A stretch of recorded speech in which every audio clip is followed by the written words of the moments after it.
life, every day, late at night, not okay. All I want, and I pray, all I need are some better.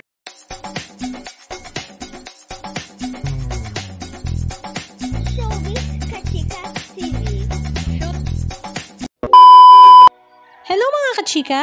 Ngayong araw nga July 6, 2024 ay talaga namang tuwang-tuwa nga ang puso ng Josh Leah fans dahil nga sa kanilang mall show na ginanap nga sa Market ngayong araw.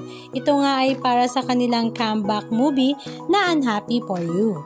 After nga ng halos ilang taong pagkakahiwalay ng dalawa na sila Joshua Garcia at Julia Barreto, ay finally ay magbabalikan nga ang dalawa sa kanilang comeback movie na Unhappy for You na talaga namang inaabangan na nga ng lahat at magsushowing nga daw ito ngayong August 14, 2024. Sa social media account nga ng Star Magic Philippines ay ipinasilip nga nila ang ilan sa mga behind the scenes video clips ng kanilang pelikula at talaga namang wala pa rin ngang kupas ang pagpapakilig ng dalawa at meron pa nga ring spark ang Josh Leah.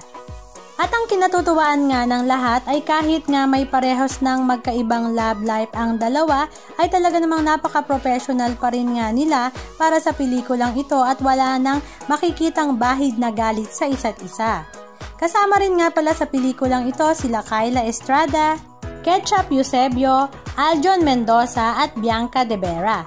Halika at panoorin natin ang ilan sa mga video clips ganap na talaga namang nakakakilig na kanilang ibinahagi sa kanilang social media accounts. Wow!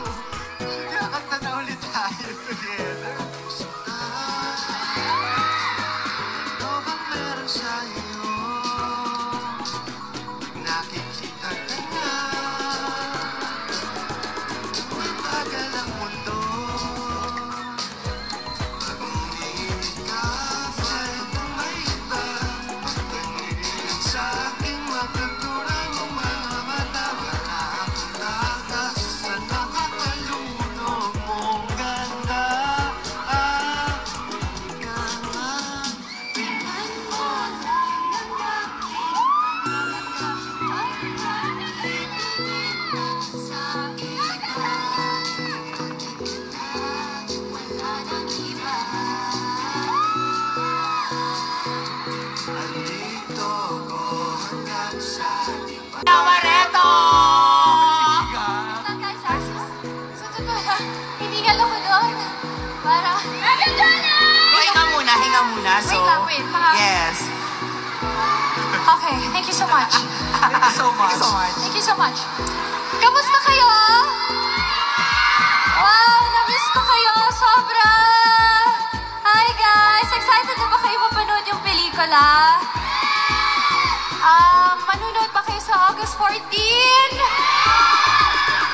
Saan kayo pinaka-excited? Kanino? Anong masasabi nyo mga kachika? Just comment down below. And please don't forget to subscribe. Thank you!